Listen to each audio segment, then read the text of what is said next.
Bringing a fresh new perspective on the challenges and issues that face our criminal justice system and their impact on all New Yorkers, this is In Your Court with your host, President of the New York State Supreme Court Officers Association, Patrick Cullen. Good morning, everybody, and welcome to In Your Court. I am your host, Patrick Cullen, and I am the president of the New York State Supreme Court Officers Association, one of the largest labor unions in New York State, proudly representing law enforcement professionals throughout New York City and the lower Hudson Valley. We have two terrific guests on today's program, highlighting further the perspective we try to bring on this show, which is how the justice system impacts the lives of our fellow New Yorkers and the effect those who serve our citizenry have on the everyday working people of this state. Before we get into all of that, I wanted to provide an update on the ongoing vaccine mandate issue affecting over 15,000 court employees throughout New York. Last week, our coalition of 12 unions had our appeal for a stay of an injunction denied. Once again, I'd like to point out that we feel the court system stacked the deck against their own employees. Having the judge be changed in the case from the judge who initially granted the temporary restraining order and hiring outside counsel to fight with their own employees instead of negotiating, which is their clear institutional obligation. As you surely have heard many times over the last few months, we do not take an anti-vaccine stance.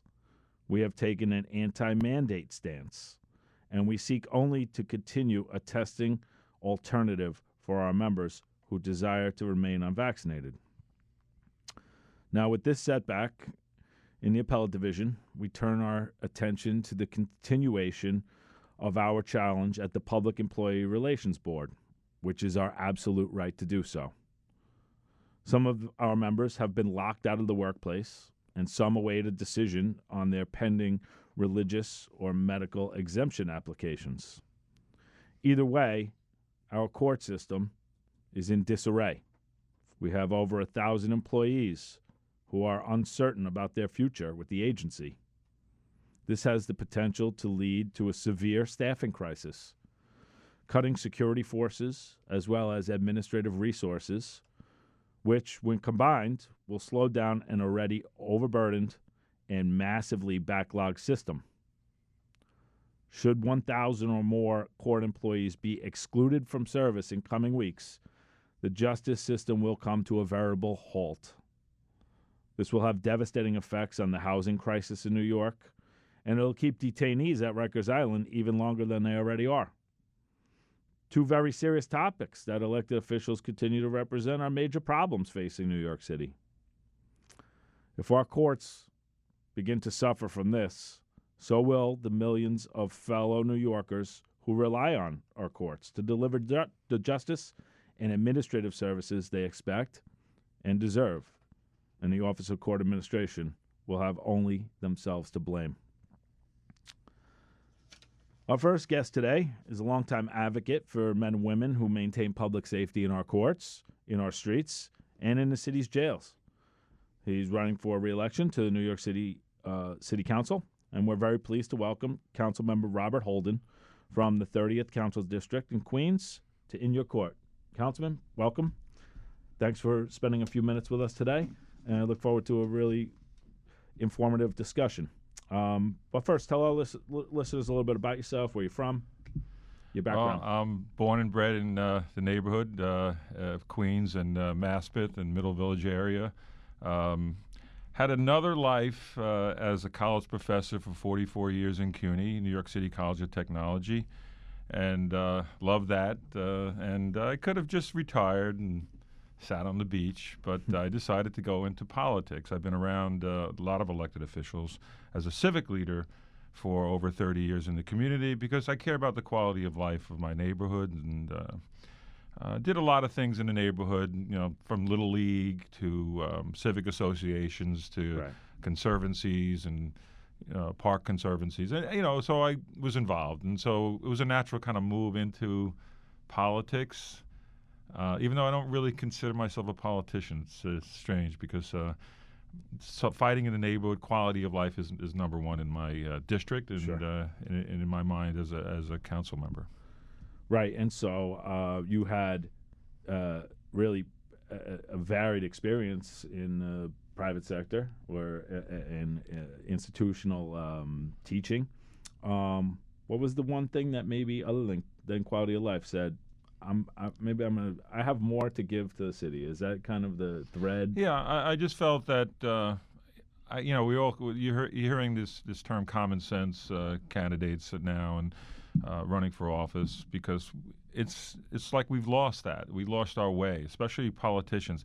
What I've learned in being around politicians that they don't always really say what they mean or feel, and so they have this public persona that they present, Right. but behind the scenes you find out that they're not really into it, or they don't really believe it, and it's always like what can I do for myself? That's what I'm hearing a lot of from politicians that I'm around. So that's a little upsetting. And again, I'm from the outside. I don't really go to party functions, Right. Democrat or Republican. In fact, I have both lines. I'm one of the only two council members running. Kalman Yeager, my friend in Brooklyn, he has the lines both Republican and Democrat and conservative, and so do I. So Right. it's very important. I don't have a party identity. I'm just sort of a person that does the best.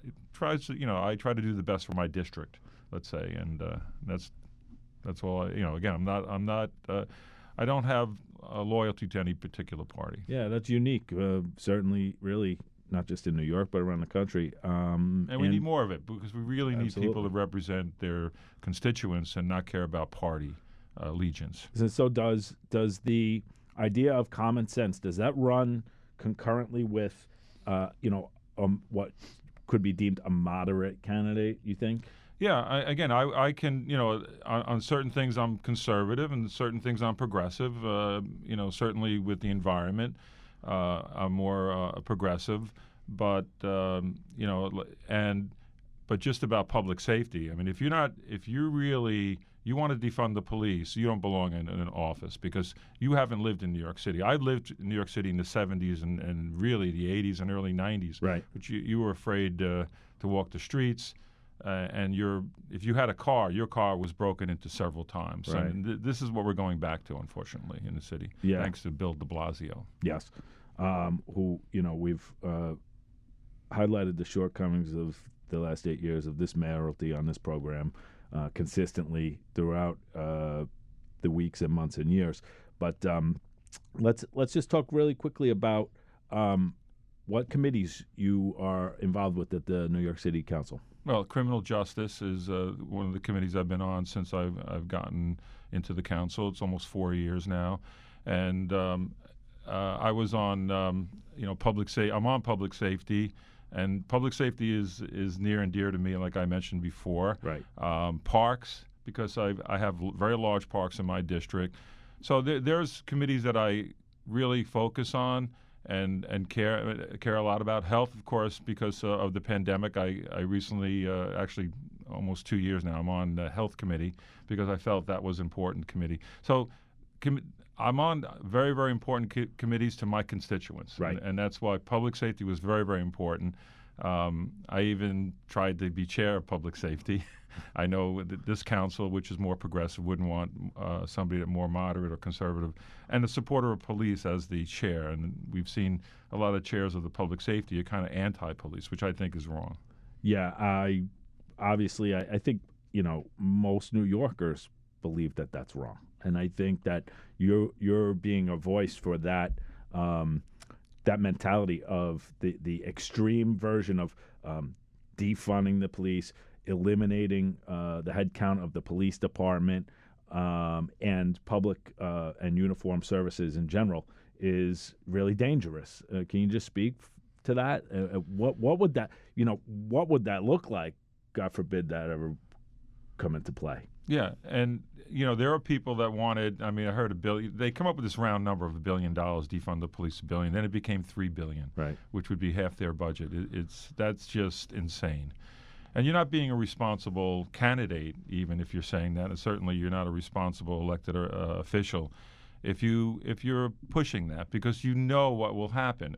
And it's funny, many of the council members that were pushing defunding the police really needed a lot of police protection in their neighborhoods. That's what I just couldn't figure out. Right. Most of the high crime. My district is not really a violent district. We don't have a lot of shootings. We don't have high crime. We have more of the smaller, like we do have some burglaries. We do have a few grand larcenies, but nothing like some of the other neighborhoods around New York City. And usually those elected officials don't want the police. I can't figure that out. But that's what the irrational left that we're seeing that are defunding the police. How do you cancel 2 academy classes in the police and then force a lot of officers to retire because of all the lack of this mayor did not have the back of law enforcement. We saw that very early on. Yep. And we see that in every part. Now he's going after obviously the first responders, which is such a slap in the face to them. I just can't imagine. This guy has done everything. I'm talking about de Blasio. Yeah. He's done everything wrong in his administration. It's just, and then he continues to do it even up to the last few weeks of his his reign of terror. Yes. He's gonna love. This guy's gonna love this one, Mr. Mayor. Well, this is and quite frankly, he's now looking to run for another office, which is a real problem. And we get back to kind of the common sense mentality. People who build these lifelong careers in politics to serving themselves, not the people that are voting for them, and it becomes a real problem because ultimately it's about their agenda. Just to piggyback on what you said about the support of the police and things like that, many elected officials, many colleagues of yours, are, I believe, running elections on Twitter.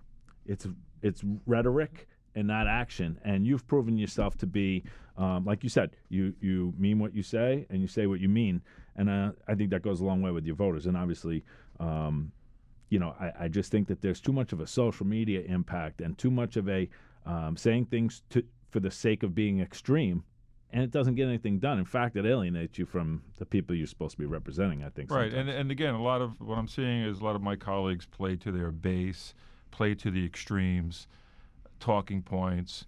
They always feel they're superior in their thinking about how New York City should be. They're always defending they're not ever defending the victims of crime. Right. I don't get that. I'm at hearings all the time on criminal justice and public safety, and I never hear my colleagues speak up for the victims. But they're talking about the ones that are incarcerated like they're the angels, or they're just so they're the victims because of the horrible conditions. Well, I was at Rutgers and I saw they're horrible, and that's the mayor's fault. Sorry, but right. Mr. Mayor, you didn't put money into fixing up the jail system, and you certainly didn't fix up Rikers. You let it rot essentially, and now with all this controversy, you're saying it's not your fault. Whose fault is it? Right. It's your management of the criminal justice system, Mr. Mayor, and I hope the new mayor has to do a better job. There's no way to go but up now, essentially. But we have to rebuild. And I don't know if you want to get into rebuilding Rikers, sure. But that was the right way to go. Everybody knew it. You have billions of dollars invested in that island. What, you're just going to throw it away and build community jails that you think are going to be the answer?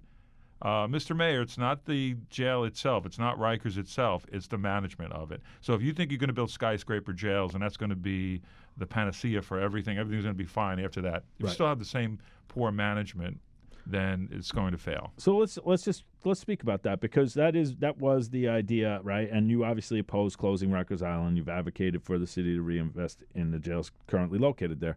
The plan was to build community jails, which is a kind of a oxymoron in and of itself.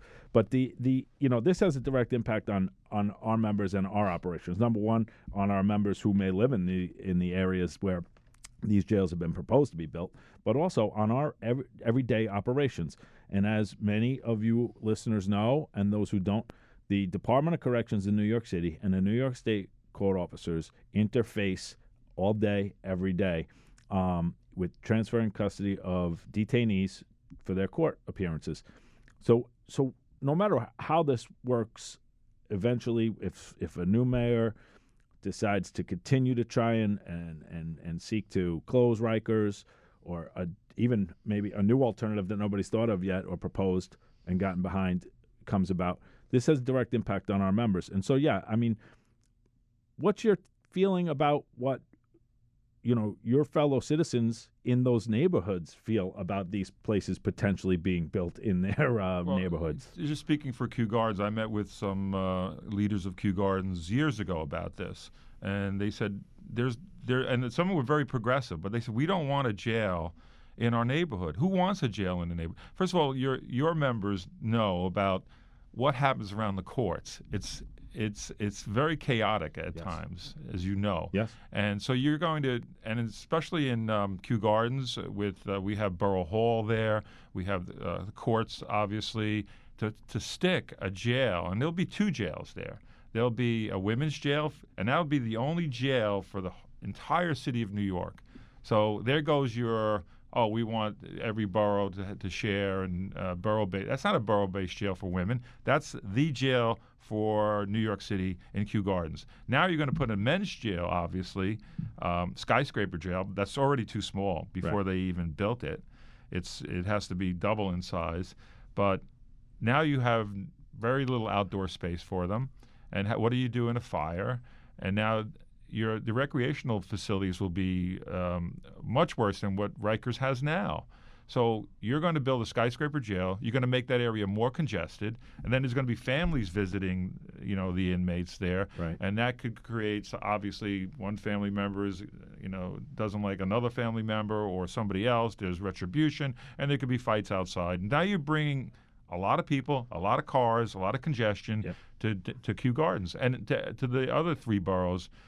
And that's why people don't want them. It happens every day outside of our courthouses throughout the city. There are violent interactions between, victims' families, people who are on trial, families, a lot of gang issues, and it spills over, and guess who's breaking up the fights? It's our people, and in this case, it's going to be us and corrections. That's coming to a neighborhood near you. Yes. And certainly more jails are going to have to be built than the 4 they're planning. Right. So, and then, by the way, what about the taxpayers here spending billions of extra dollars to do this when you could invest in rebuilding Rikers where it is? You can build a brand new jail right next to the current ones. Right. And without really transferring inmates all over the place. So it's a much cleaner, much better plan to rebuild Rikers. But again, the city council never thought of that, or I have a bill actually to do that, to come up with a task force to weigh the cost. Let's forget about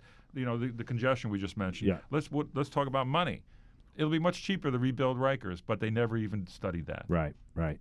While we're speaking about it, I know another big issue with a lot of the correctional issues and ongoing problems is the staffing issues at Rikers Island as well. And I know that you recently appeared at a number of press conferences and appearances to have the overworked members of the corrections department, which I think is lending in a major way to this whole problem as well. You want to speak about what's going on there?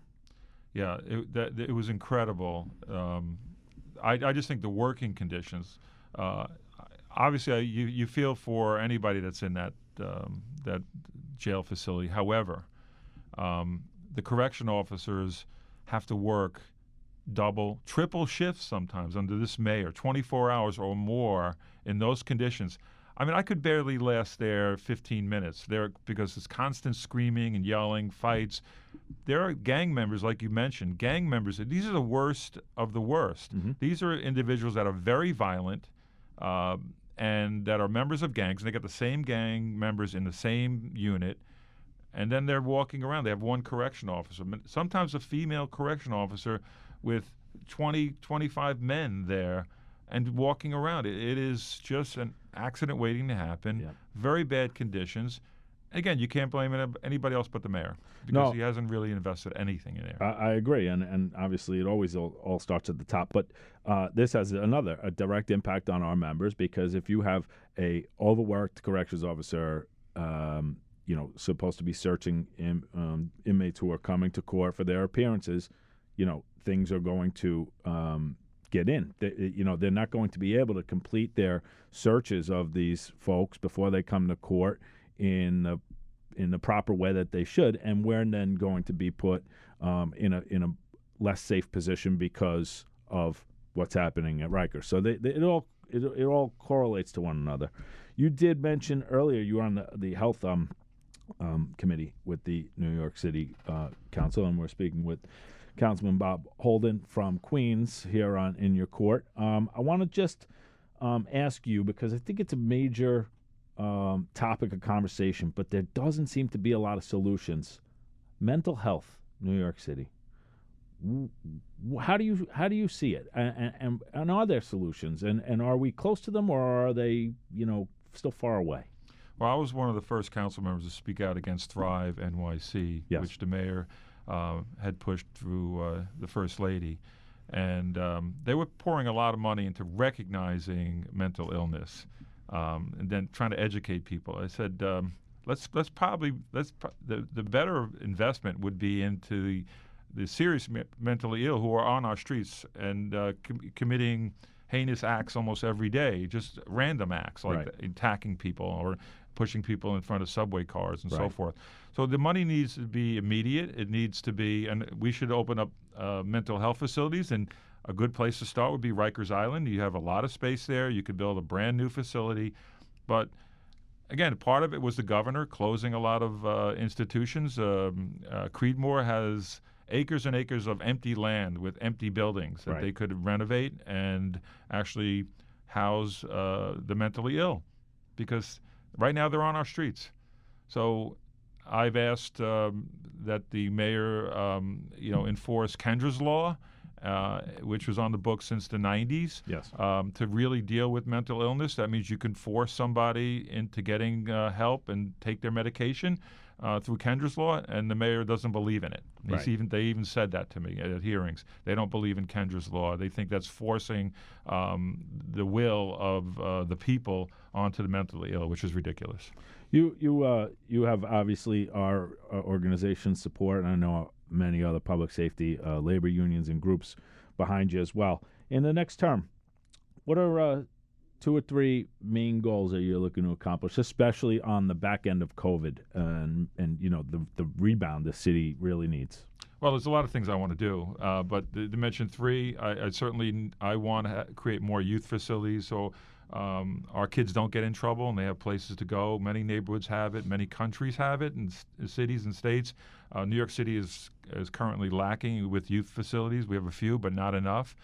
Senior housing is something I want to create, more affordable housing, but certainly we can keep our moms and dads in our neighborhoods and not ship them off far and wide to a nursing home or a facility. So there's a lot of things, but in affordable housing, we certainly need more of in New York City, not basement apartments that the mayor is proposing, which is dangerous on so many levels. Especially with the recent flooding, right? We saw that, yeah. So there's a lot of things I want to do, but since I was involved in youth sports so long, I just want to build more of those, and I have some ideas already in the next year. So. Well, I look forward to you coming back in the future and talking a little bit about that, and we wish you all the best in the world. We're behind you.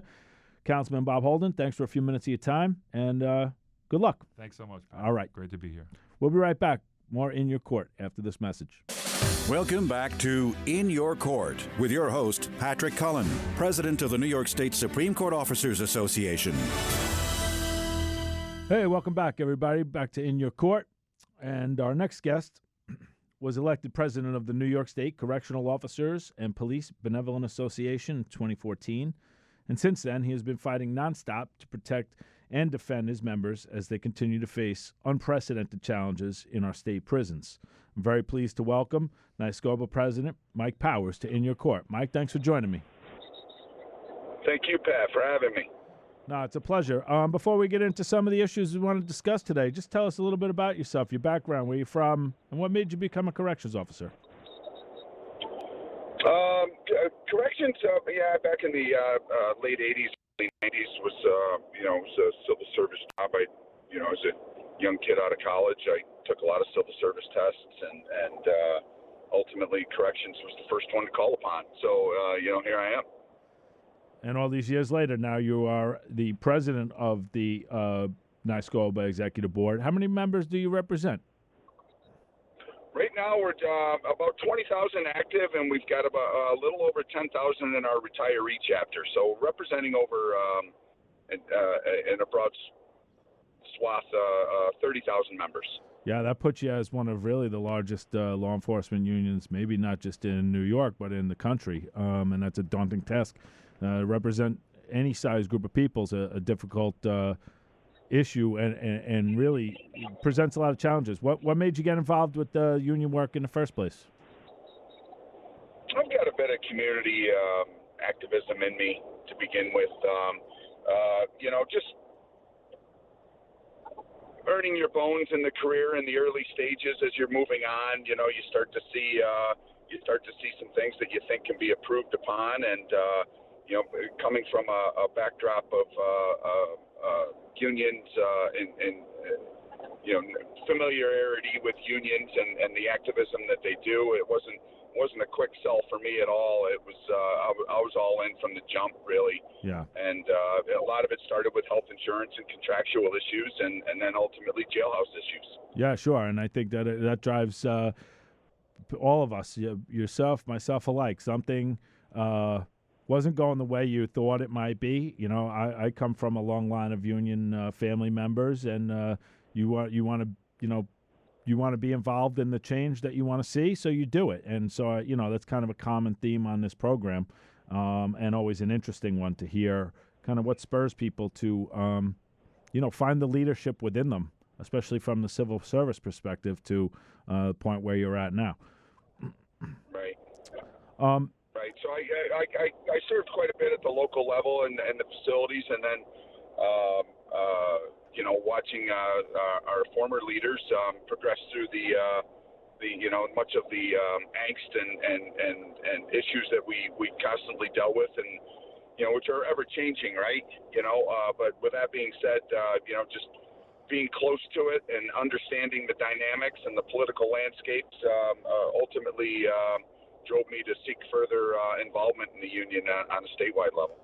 Yeah, sure. And just so our listeners are aware, how many facilities do you have members of NYSCOBA working in on a daily basis? Well, we have 49 correctional facilities, and we also have a group of membership, Pat, that works in the Office of Mental Health, the Office of OPWDD, State Ed, Department of Health. They're a much smaller aspect of our organization, but they are part of it as well. So we have 49 correctional facilities currently in the state, and unfortunately, the executive budget, the previous governor, is calling for a couple of closures in that, and we're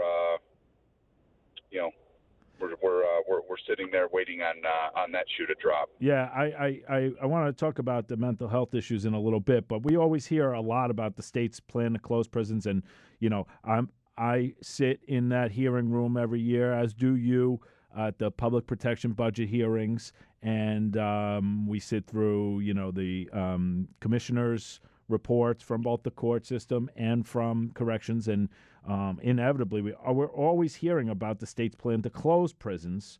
Talk about it a little bit more. What impact would that have on your members and really the state's criminal justice system as a whole? Well, criminal justice system as a whole is, in my opinion, in shambles. But it's most unfortunate to see some of the legislation that's come down that emboldens criminal activity. But as far as the prison closures, I mean, the 49 correctional facilities, great state of New York. It's quite a large state, as we're both aware. Yep. And with that being said, it kind of correlated with your system, right? I mean, your courts are all over the place, right? Yes. And living wage job has, the ability to, or the detriment to be removed from a community and have it be of a larger scale and a correctional facility. I mean, let's face it, a correctional facility is a small facility, can staff up to 500 people. Right. Whether it be security and civilian, and that impact has a great impact on many of the communities. And it's kind of comforting to hear, and I'm not looking to get political.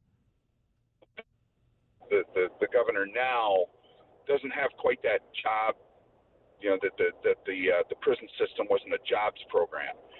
She recognizes the value of these facilities in the upstate communities and what they bring to these communities. So it's not only devastating to the member that has to uproot his family in a position to either retire if eligible and or have to pack up his family and move to another area of the state in a correctional facility, to another facility. Yeah.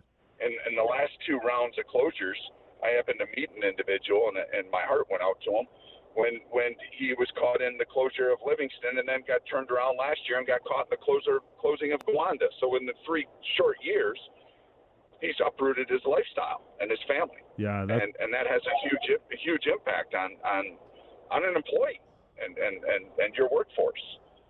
Yeah, especially in light of everything else that we've gone through as a state in the last 1.5 to 2 years. Right. To add further anxiety and uncertainty to a public employee's life is, it's terrible. It seems terribly unfair, and but that is where we're coming out of from the changeover in Albany over the last few months, and I think you and I have seen each other at a couple of events, and one of them had the new governor there, and ultimately. I think that maybe there's a ray of sunshine out there, but it's still New York State, and we're still up against an awful lot of elected officials who don't really see anything from uniformed public employees' perspective, only their own. Exactly. I couldn't agree with you more. And and in the criminal justice system, it appears to me that the victims have been forgotten. Of these potential, or these crimes that are incarcerating individuals for their infractions to society, and it's more catered towards the rights of the ones that are stealing the rights from the victims of crimes in our community. And let's face it, the violence is searing the day. It's not only on the streets, but it's significant in our state correctional facilities and Rutgers. Speaking with Benny frequently, and our brothers down in Westchester and Nassau and Suffolk, the violence is through the roof, and the obviously the model that they're portraying is emboldening the criminal activity, not only in the streets, but also in our correctional facilities. No question, and it spills over into our courts, and I can tell you firsthand that we're, on the front line as a direct result of a lot of that emboldening as well in our facilities. The 47 that we represent people in, and the rest of the other courts throughout the state that are dealing with the same exact issues because of that kind of looking the other way and not holding people accountable for their actions. Yeah, and so what's the solution? I mean, what are some of the reforms that you've called for as president to make the prison safer? But for your members, number one, but also for the folks who are incarcerated. Well, the rehabilitation model, in my opinion, is archaic. It needs to be severely looked at. I'm not one to say that I'm not in favor of rehabilitation, because I am.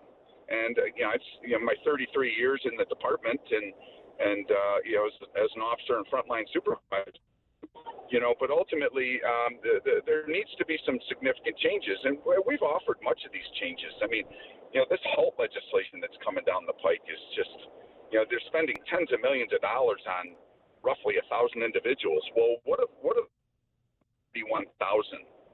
That can to rehabilitate themselves and be productive members in society. Tens of millions of dollars to bring about HALT for 1,000 guys, individuals, men or women, right, in special housing units. And let's face it, solitary confinement, it's by definition, it doesn't exist anywhere in this great land. And I can and debate that with anybody. right. I worked in these units; they're clean units, but ultimately, at the end of the day, where's the real investment going? And that's of genuine concern to us. When COVID hit in 2020, we were leading the way in PPE equipment, Right. and for all law enforcement. And let's face it, the nation wasn't prepared. And that's just fact. Yep. And we pushed and pushed and pushed to get it, and worked jointly with the likes of you, the troopers, and the NISPIA, and other correctional entities and law enforcement groups.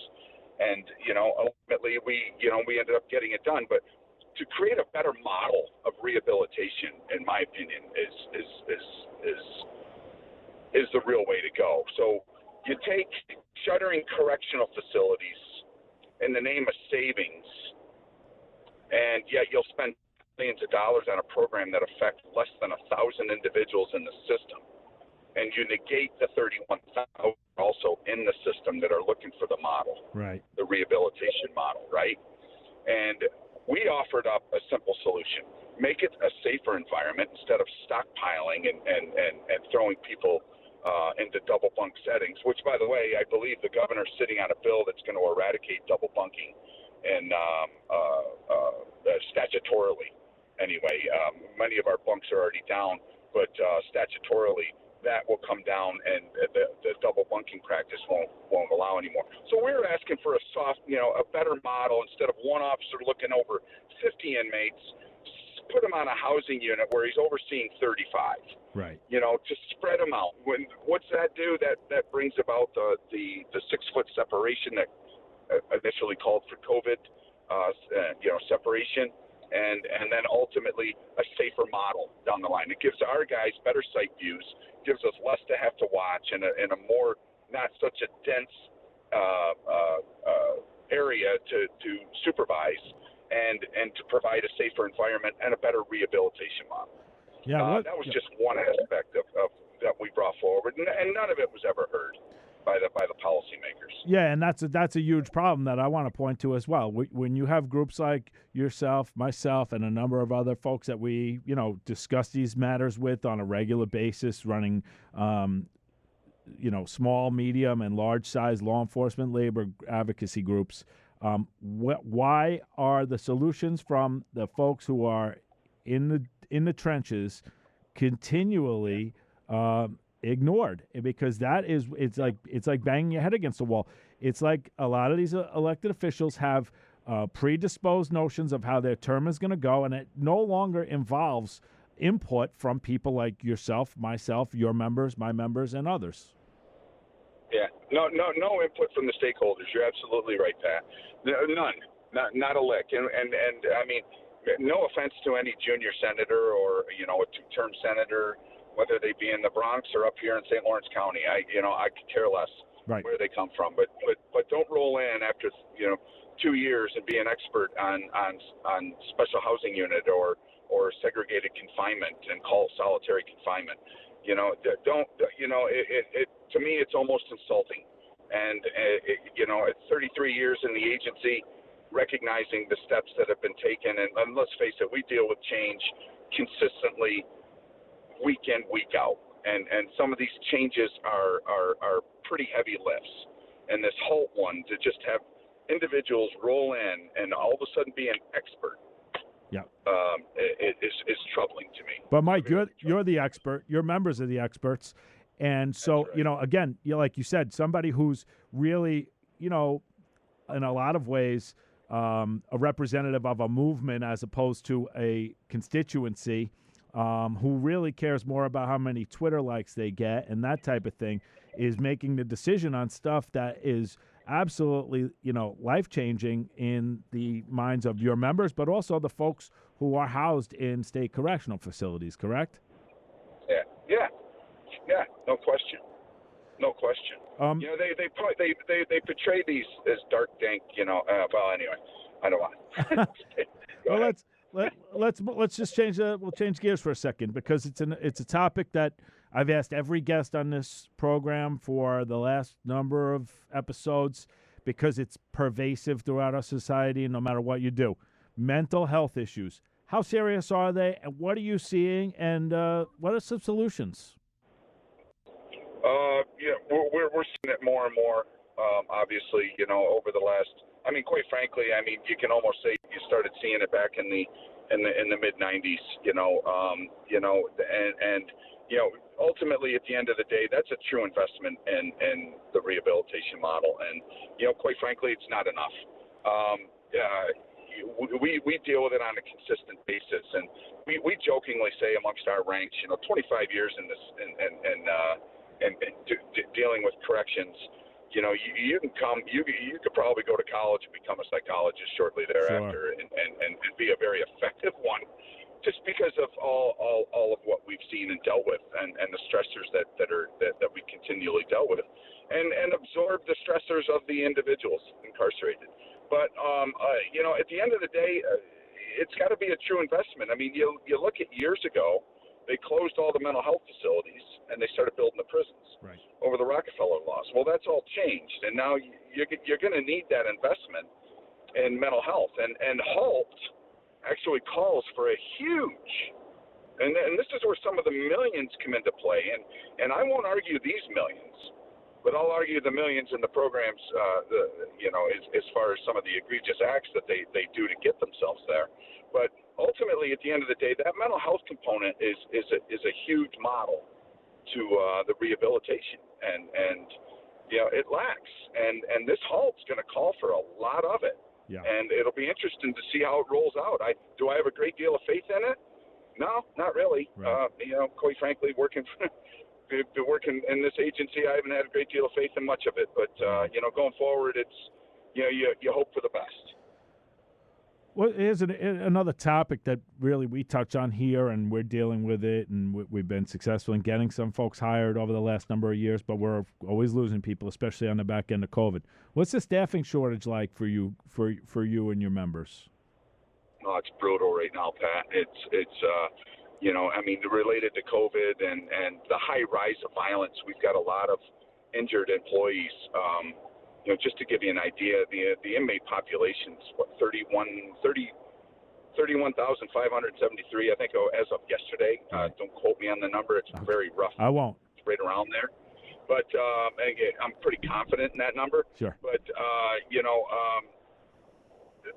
the amounts of assaults and the inmate assaults on staff, the inmate assaults have increased nearly 100% since 2014. Now, from that model of 2014 to current date, we're dealing all that time decreasing inmate population, higher rise in violence and attacks on staff, and not only staff but inmates, and the contraband coming in through the roof. So we've got that coupled with COVID, and many employees. I mean, you heard Benny down in the city complaining that a lot of his guys are doing 24-hour shifts. Yep. Ours are definitely doing 16 and turning around, and now we've got this testing component to be able to come to work. Right. Through COVID, which is making it all that harder for an individual to see and spend time with his family. Our staffing shortage and morale issues are real, and it's the worst I've seen since really in my tenure as president, and in the last 6-7 years, and it's pretty bad. It's pretty bad. We're constantly we're worried about retention. Sure. Because we're losing employees that we're 25 and out. We're not 20 and out. Right. So we're 25 and out, and as far as retirement, and we've got people that are submitting to the state comptroller with 18 years on the job, looking what their numbers are going to look like and how much of a hit they're going to take. Sure. Because they simply can't. They're standing on their heads doing this job. Yeah, and it's extremely difficult. And I think it lends also to just go back to the mental health issue, because it's affecting our officers as well because of being stretched thin and dealing with so much, but without any support.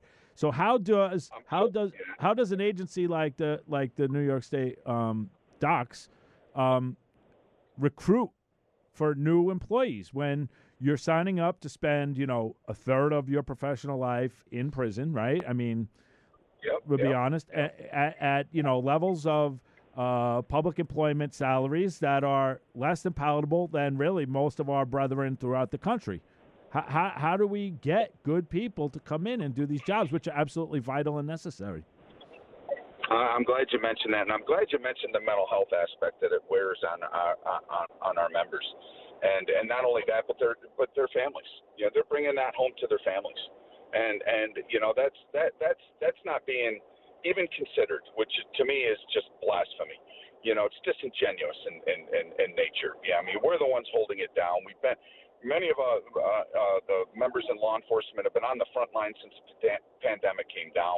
I'm not tooting a horn here, and it's surely not worth tooting a horn, but I dare say our membership took the biggest hit as far as COVID and the effect that it had on our workforce. Sure. And here we are doing it. But I'm really glad you brought that up. As far as recruitment, the state went to an open. It used to be a civil service test. Now they're into an open enrollment. Right.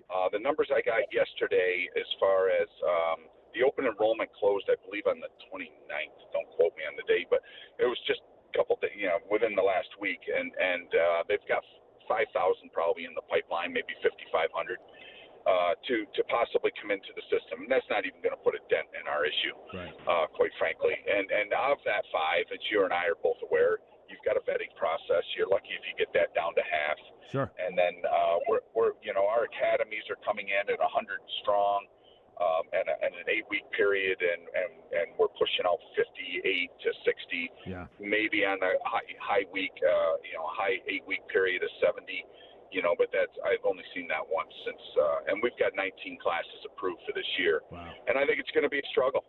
I really do, and I wish they'd open up the enrollment and just leave it open, quite frankly, for retention and recruitment. So it's a struggle. It's a very severe struggle. That's what the NYPD did a number of years back. They opened it up because they were so desperate for folks. But here's the thing that also gets lost. You have somebody who, virtually coming in as a young person to the type of work that you do, that our people do. They're not easy jobs. They weigh on you. Like you said, you bring it home. You're losing a lot of experience, and you're bringing in a lot of novice folks without much experience. And that leads to dangerous situations as well. And ultimately, like you said, some people are not fit for these types of jobs and maybe won't make it through a first year or first couple of years, Yeah. Well, you look at the stressors that are put upon them. I mentioned 16-hour days. Benny had guys, doing 24. Yeah. Ultimately, at the end of the day, and this isn't a slight to anybody that's had to work those hours, but at the end of the day, I mean, what kind of product do you have? You've got a tired, beat down, guy that's, getting feces and thrown on him and, changing his uniform, going back to work, or getting assaulted and turning around, going back to work and back into an environment that's violent and stressful. And, and then you're pulling in a 40, 70 hours. Or even better, and that's being I'm being I'm being light with that number. Yeah, no, I know exactly what you're talking about because we see it all the time. It's becoming increasingly harder to work in the service of your fellow citizens in New York, and there are places that are welcoming uniformed personnel elsewhere. But before we go today, Mike, I just so that we're not all doom and gloom here. Give me your top goal for your members moving forward as a union. I mean, listen, we all want safer working conditions, right? We want a strong workforce that has a positive morale.